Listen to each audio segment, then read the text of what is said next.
Hello everyone, ఇలాంటి videos మీకు ముందుగా కావాలి అనుకుంటే మా ఛానల్ని సబ్స్క్రైబ్ చేసుకొని పక్కనే ఉన్న బెల్ ఐకాన్ని క్లిక్ చేయండి. అప్కమింగ్ రివ్యూలోకి వెళ్ళిపోదాం. ఎపిసోడ్ స్టార్ట్ అవ్వగానే కావ్య చాలా వింతగా రాజ్తో బిహేవ్ చేయడంతో రాజ్కి డౌట్ వస్తుంది. అసలు ఎందుకు కళావతి నాతో ఎందుకు ఇంత విచిత్రంగా ప్రవర్తిస్తున్నావు? నేను ఒకటి అడిగితే ఇంకొకటి సమాధానం చెప్తున్నావు. నేను మార్నింగ్ నుంచి గమనిస్తున్నాను, నువ్వు నన్ను చాలా ఇరిటేట్ చేస్తున్నావు. అసలు నీకు ఏమైంది అని అడుగుతాడు రాజ్. నాకు ఏమీ అవ్వలేదు, కానీ మీకు సమాధానం చెప్పాల్సిన రోజు ఇంకా రాలేదు. వచ్చినప్పుడు నేనే గట్టిగా చెప్తాను అని నిజం మాత్రం చెప్పకుండా సైలెంట్గా ఉండిపోతుంది కావ్య. నిద్ర వస్తుంది, నేను నిద్రపోతున్నాను అని కావ్య ఇంకా వెళ్ళి నిద్రపోతుంది. రాజ్కి మాత్రం చాలా చాలా ఇరిటేటింగ్గా అనిపిస్తుంది. ఏంటో దీన్ని చంపి జైలుకి వెళ్ళినా తప్పులేదు అని చెప్పి మనసులో అనుకుంటూ నిద్రపోతాడు రాజ్. ఇది ఇలా ఉండగా మార్నింగ్ అవుతుంది. కళ్యాణ్, అనామికల సత్యనారాయణ వ్రత సంబరాలైతే స్టార్ట్ అయిపోతాయి. వ్రతానికి కావాల్సిన సత్యనారాయణ మండపం అయితే ఇంకా అలా తయారు చేస్తూ ఉంటుంది కావ్య. మండపం మొత్తం డెకరేట్ చేస్తూ కావ్య అయితే ఇంకా చాలా హ్యాపీగా డెకరేట్ చేస్తూ ఉంటుంది. ఇటువైపు రాజ్, కళ్యాణ్ అండ్ రాహుల్ ముగ్గురు మాట్లాడుకుంటూ ఉంటారు అండ్ ఎవరి పని వాళ్ళు హ్యాపీగా చేసుకుంటూ ఉంటారు. అప్పుడే కరెక్ట్గా రుద్రాణి అక్కడికి వస్తుంది. ఏంటి అందరూ ఇంత ప్రశాంతంగా ఉన్నారు? ఈ సిచ్యువేషన్ని వేరేగా వాడుకోవాలి అని ఇంకా బయటికి వస్తూ అలా కావాలనే వ్రతం సామాన్లలో ఉన్న దీపపు కుందుని తన చీరపై పడేటట్లు చేసుకుంటుంది రుద్రాణి. ఎవరు చూడట్లేదు అనుకుని ఇంకా ఒక్కసారిగా అరుస్తుంది రుద్రాణి. హే, ఏంటిది, నీకేమైనా పిచ్చా అని కావ్యని అరుస్తుంది రుద్రాణి.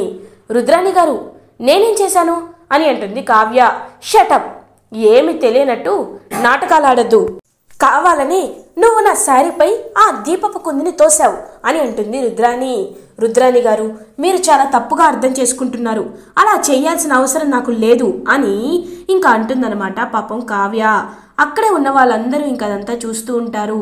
అప్పుడే ధాన్యలక్ష్మి వచ్చి, ఏంటి రుద్రాణి, ఏం జరిగింది అని అడుగుతారు ధాన్యలక్ష్మి అండ్ అపర్ణ. రుద్రాణి అంటుంది, ఏమీ లేదు రుద్రాణి, ఏమీ లేదు వదినా.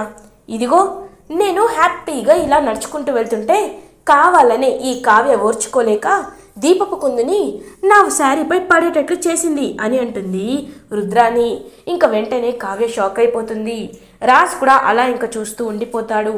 ధాన్యలక్ష్మి, ఈ మహాతలి ఎప్పుడైతే ఈ వ్రతం పనుల్లో మునిగిపోయిందో నాకు అప్పుడే అర్థమైంది, ఏదో ఒకటి చేసే వరకు వదిలిపెట్టదు. అయినా మమ్మల్ని మనశ్శాంతిగా నువ్వు ఉండనివ్వవా అని చెప్పి ధాన్యలక్ష్మి తిడుతూ ఉంటుంది పాపం కావ్యని. కావ్యకి ఏం మాట్లాడాలో అర్థం కాదు. అయినా ఈ పనులు నువ్వు చేయడం ఎందుకు అని అంటుంది రుద్రాణి, సారీ అపర్ణ. ఇంకా కావ్య, అది కదా అత్తయ్య గారు, మరి నేనే కదా చేయాలి అని అంటుంది కావ్య. నిన్ను చెయ్యమని మేమేమైనా అడిగామా అని అంటుంది ధాన్యలక్ష్మి. చూడు, నా కొడుకు కోడలు సంతోషంగా ఉండడం నీకు ఇష్టం లేదు, అందుకే ఓర్చుకోలేక వ్రతంలో ఏదో ఒక గొడవ పెట్టాలని నువ్వు ప్రయత్నిస్తున్నావు. నాకు ఆ విషయం అర్థమైంది. ఇంకొకసారి ఈ వ్రతం పనుల జోలికి నువ్వు రావద్దు. మా పనులేదో మేం చేసుకుంటాం, అంతేకాని నువ్వు మాత్రం ఈ పనులు చెయ్యొద్దు, నీకు నమస్కారం చేస్తాను అని అంటుంది ధాన్యలక్ష్మి. ఇంకా ఏడుస్తూ అక్కడి నుంచి వెళ్ళిపోతుంది కావ్య. ఆగు కావ్య అని అంటుంది స్వప్న. ఒక్కసారిగా అందరూ షాక్ అయిపోతారు. మళ్ళీ వచ్చింది సమర్థించడానికి అని అంటుంది రుద్రాణి. అవునత్తయ్య, సమర్థించడం కాదు, ఒకసారి ఈ వీడియో చూస్తే మీకే అర్థమవుతుంది అని అందరికీ ఒక వీడియో చూపిస్తుంది. ఇంకా అలా రుద్రాణి నడుచుకుంటూ వస్తున్నప్పుడు చుట్టూ ఎవరు లేరు, చూడట్లేదు కదా అని చెప్పి చుట్టూ గమనించి తనపై తనే చీర కుందు ఇలా వేసేసుకుంటుంది కదా దీపపు కుందుని. ఇంకా ఆ వీడియోని చూపిస్తుంది స్వప్న. ఒక్కసారిగా అందరూ షాక్ అయిపోతారు. వెంటనే ఇందిరాదేవి గారు, రుద్రాణి ఏంటిది అని అడుగుతుంది. అమ్మ, నేను ఇది కావాలని చేయలేదు అని అంటుంది రుద్రాణి తడబడుతూ. అర్థమవుతుంది, వీడియో చూస్తుంటేనే అర్థమవుతుంది, మీరు కావాలని చేశారో నిజంగా చేశారో. ఏ కావ్య మీకు చాలా మెత్తగా కనబడుతుందని, ఎప్పటికీ ఎదురు తిరగదని కావ్యని మీకు నచ్చినట్టు ఆడుకోవాలనుకుంటున్నారు, కానీ నా గురించి మాత్రం ఎప్పుడు పట్టించుకోరు. మీరు నాకు సేవలు చేయాలనే విషయాన్ని మర్చిపోయారు, అందుకే మిమ్మల్ని పిలవడానికి వచ్చాను. ఈ సీన్ని రికార్డ్ చేశాను. ఇప్పటికైనా అందరికీ అర్థమైందా?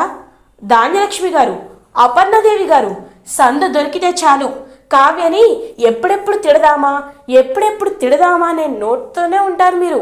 మరి ఈ వీడియో చూసి మీ నోర్లు మూగపోయాయే, మీ గొంతు లారిపోయాయే, చెప్పండి అని అంటుంది స్వప్న. ఇంకా ధాన్యలక్ష్మికి సిగ్గేస్తుందనమాట. ధాన్యలక్ష్మి అండ్ అపర్ణ సైలెంట్గా ఉండిపోతారు. వెంటనే రాజు వచ్చి, శభాష్ స్వప్న, నిజంగా నిజమేంటో అందరికీ తెలిసేటట్లు చేశావు. మమ్మీ, పిన్ని, ఈ మధ్య మీరు మరీ చాలా ఘోరంగా బిహేవ్ చేస్తున్నారు. కావ్య ఏ చిన్న పని చేసినా తనదే తప్పంటూ తనపై దెప్పి పొడుస్తూ తనని ఒక మనిషిలా కూడా చూడటం లేదు.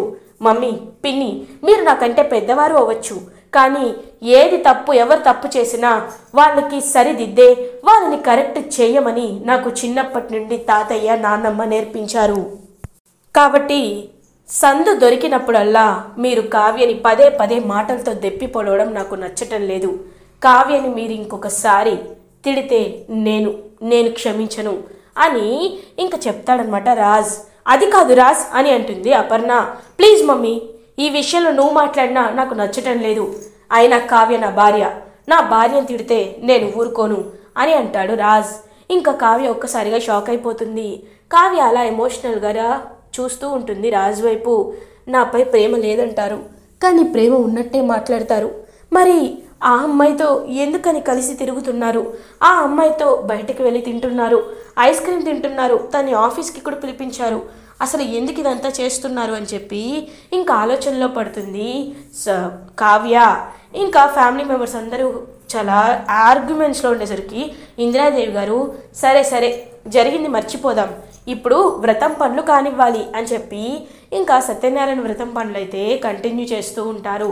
రుద్రాని చేతి వరకు వచ్చిన అవకాశం పోయింది, చిచ్చి అని మనసులో అనుకుంటుంది రుద్రాని.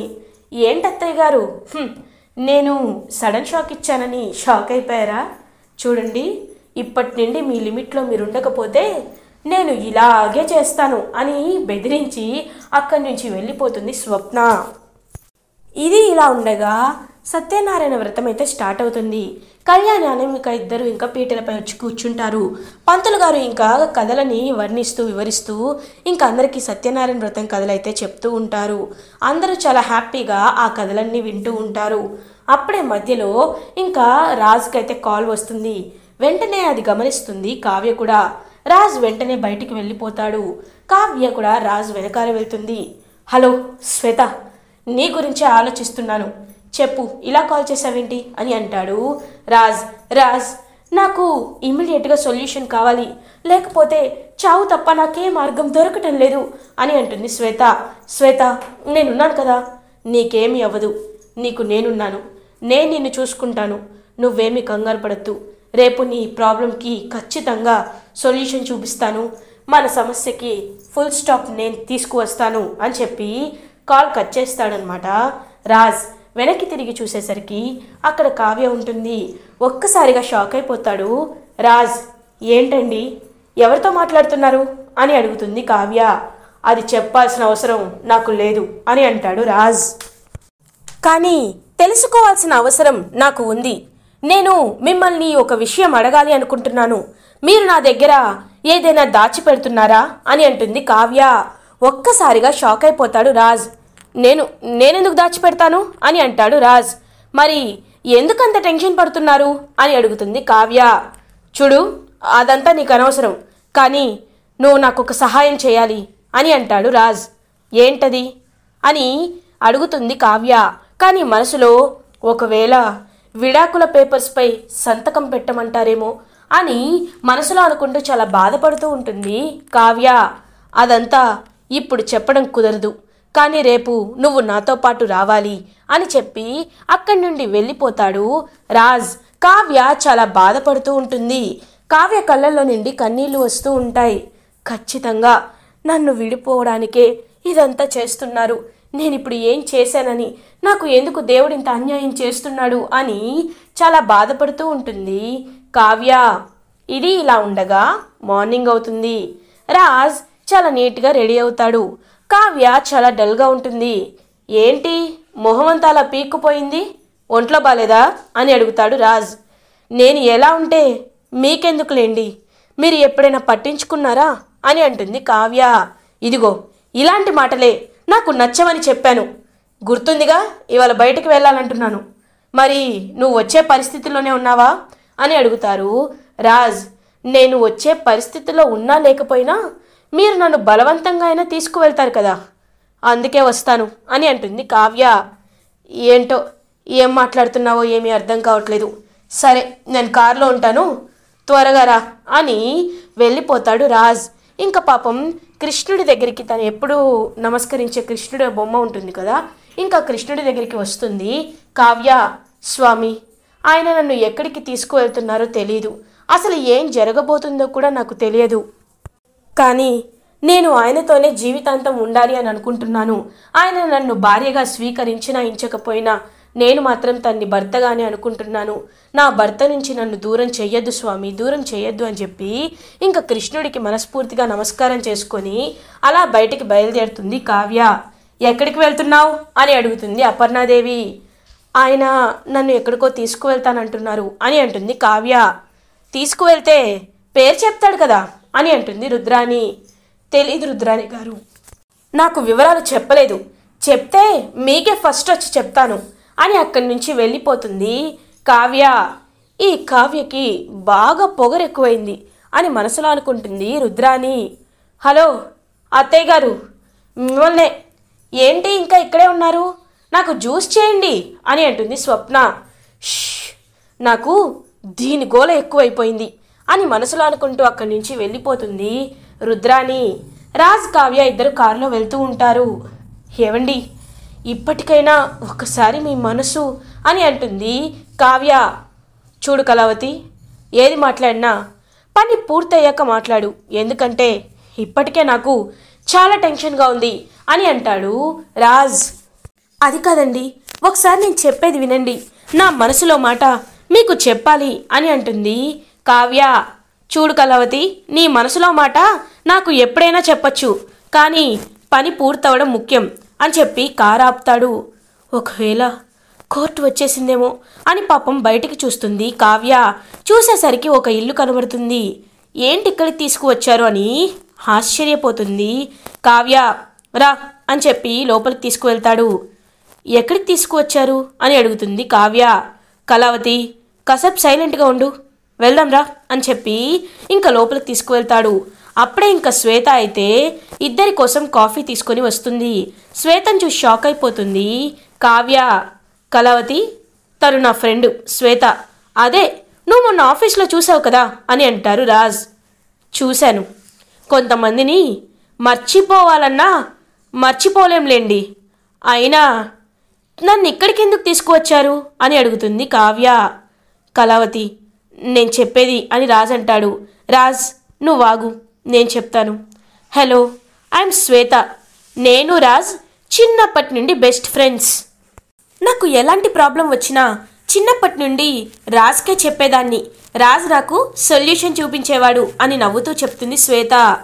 అయితే ఖచ్చితంగా నా నుంచి విడిపోవాలని వీరు ఈ శ్వేతకి చెప్పినట్టున్నారు అని మనసులో అనుకుంటుంది కావ్య.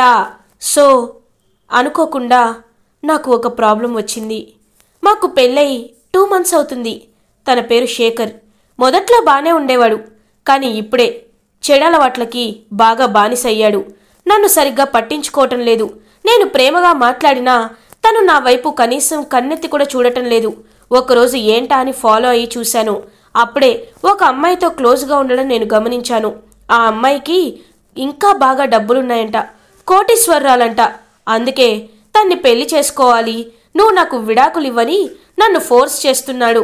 నేను చాలా బాధపడ్డాను. నాలో నేను నరకయాతన అనుభవించాను. తను నన్ను ఎంతగానో ఫోర్స్ చేసేసరికి నేను విరక్తి చెందాను. అందుకే నేను డివోర్స్ ఇవ్వాలి అనుకుంటున్నాను. ఇదే విషయాన్ని రాజ్తో చెప్పాను. రాజ్ ఎంతలానో కన్విన్స్ చేయాలని ట్రై చేస్తున్నాడు, కానీ నేను ఆ శేఖర్ ఇద్దరం కన్విన్స్ అవ్వలేదు. లాయర్తో మాట్లాడారు. లాయర్ ఇంకాస్త టైం పడుతుంది అంటున్నారు. ఇప్పుడు ఏం చేయాలో అర్థం కావట్లేదు అని అంటుంది శ్వేత. ఒక్కసారిగా షాక్ అయిపోతుంది కావ్య. అవును కళావతి, వీళ్ళు కలిసి ఉండాలని నేను చాలా బలంగా ట్రై చేశాను, కన్విన్స్ చేయాలనుకున్నాను, కానీ ఇద్దరు కన్విన్స్ అవ్వట్లేదు. ఇప్పుడు ఏం చేయాలో నాకు అర్థం కావట్లేదు. అందుకే నిన్ను కూడా తీసుకువచ్చాను. ఒకవేళ నువ్వు శేఖర్తో మాట్లాడి ట్రై చేయి అని అంటాడు రాజ్. ఇంతకీ మీ వారెక్కడున్నారు అని అడుగుతుంది కావ్య. అప్పుడే శేఖర్ అక్కడికి వస్తాడు. చాలా కోపంగా ఇరిటేటింగ్గా ఉంటుంది శేఖర్ ఫేస్. నేను మీతో కొంచెం మాట్లాడాలి అని అంటారు. నాకు తెలుసండి, అందరూ చెప్పేది ఒకటే, కానీ ఎవరు ఏం చెప్పినా డబ్బులు ఇవ్వలేరుగా. ఈ లోకంలో డబ్బే శాశ్వతం, డబ్బే ప్రపంచం. అందుకే డబ్బున్న అమ్మాయిని పెళ్లి చేసుకోవాలనుకుంటున్నాను. మీరు ఎన్ని చెప్పినా నేను కన్విన్స్ అవ్వలేను అని అంటాడు శేఖర్. సరే శేఖర్ గారు, మీకు నచ్చినట్టే చేయండి. శ్వేత గారికి విడాకులు ఇచ్చేయండి. తర్వాత ఆ అమ్మాయిని పెళ్లి చేసుకొని సంతోషంగా ఉండండి. నేను శ్వేత గారితో మాట్లాడతాను. మీకు కావాల్సింది అదే కదా అని అంటుంది కావ్య. ఇప్పటికీ ఇన్నాళ్ళకి మీరు నన్ను అర్థం చేసుకున్నారు. ఎవరికి చెప్పినా ఏదో ఒక సోది చెప్తారు, కానీ మీరు నన్ను పర్ఫెక్ట్గా అర్థం చేసుకున్నారు. అంతేనండి, మీరే తనతో మాట్లాడి నాకు విడాకులు ఇప్పిస్తే నేను ఆ అమ్మాయిని చేసుకుంటాను పెళ్ళి అని అంటాడు ఆ కొత్త క్యారెక్టర్ శేఖర్. వెంటనే కావ్య, కాకపోతే నాకు ఒక చిన్న డౌటు, మీరు దాన్ని క్లారిఫై చేయాలి. ఆ అమ్మాయి డబ్బున్న అమ్మాయి అని మీరు తన్ని పెళ్లి చేసుకోవాలనుకుంటున్నారు. ఫర్ సపోజ్ అంతకంటే డబ్బున్న అమ్మాయి వేరే ఎవరైనా కనబడితే మీరు ఇలా శ్వేత గారిని వదిలేసినట్లే వదిలేసి వెళ్ళి అతన్ని పెళ్లి చేసుకుంటారా అని అడుగుతుంది కావ్య. ఒక్కసారిగా షాక్ అయిపోతాడు శేఖర్, ఆలోచనలో పడతాడు. సర్లే పోనీలేండి, శ్వేత గారంటే పక్కన పెట్టండి. తనతో పెళ్లి చేసుకొని మీరు తనతోనే జీవితాంతం ఉండాలి అనుకుంటారు. ఒకవేళ ఆ అమ్మాయి మీకంటే డబ్బు ఎక్కువ ఉన్నవాడు తన లైఫ్లోకి వస్తే మిమ్మల్ని వదిలేదనే గ్యారంటీ ఏంటి అని అడుగుతుంది కావ్య. ఒక్కసారిగా షాక్ అయిపోతాడు శేఖర్. చూసారా, మీరే ఆలోచనలో పడుతున్నారు. మీకు శ్వేత గారు చాలా సరైన జోడి. మీరు ఇప్పుడు డబ్బు లేకపోవచ్చు, కానీ ఇద్దరూ కలిసి కష్టపడితే ఎప్పటికైనా మీరు ఉన్నవాళ్ళు అవుతారు. అంతేకాని అడ్డదారిలో ఉన్నవాళ్ళు అవ్వాలని ఉన్నవాళ్ళని పెళ్లి చేసుకోవాలనుకోవడం తప్పు, చాలా పెద్ద తప్పు. మీరు శ్వేత గారిని ప్రేమించానంటున్నారు, పెళ్లి చేసుకోవాలనుకుంటున్నారు, పెళ్లి చేసుకున్నారు. ఇప్పుడు సంతోషంగా ఉండండి, ఏదైనా మీ చేతుల్లోనే ఉంటుంది అని చెప్తుంది కావ్య. కావ్య మాటలకి ఇంకా చాలా సిగ్గు వస్తుందన్నమాట ఆ శేఖర్కి. వెంటనే మీరెవరో నాకు తెలీదు, కానీ మీరు చెప్తున్న మాటలు నన్ను చాలా మార్చాయి. నిజమే, డబ్బులు ఎలా అయినా సంపాదించవచ్చు, కానీ శ్వేత లాంటి మంచి అమ్మాయి నాకు దొరకదు అని ఇద్దరు కలిసిపోతారు. అదంతా చూసి రాజ్ ఒక్కసారిగా షాక్ అయిపోతారు. శ్వేత ఇంకా థ్యాంక్స్ చెప్తుందనమాట కావ్యకి. కావ్య అలా ఇంకా రాజ్ వైపు చూస్తూ ఉంటుంది. రాజ్ కూడా పాజిటివ్గా ఇంకా కావ్యని హక్ చేసుకుంటాడు. ఒక్కసారిగా షాక్ అయిపోతుంది కావ్య. ఇలా ఎపిసోడ్ ఎండ్ అవుతుంది. ఫర్దర్ ఎపిసోడ్ రివ్యూస్ ముందుగా మీకు కావాలి అనుకుంటే మా ఛానల్ని సబ్స్క్రైబ్ చేసుకోండి. Thanks for watching.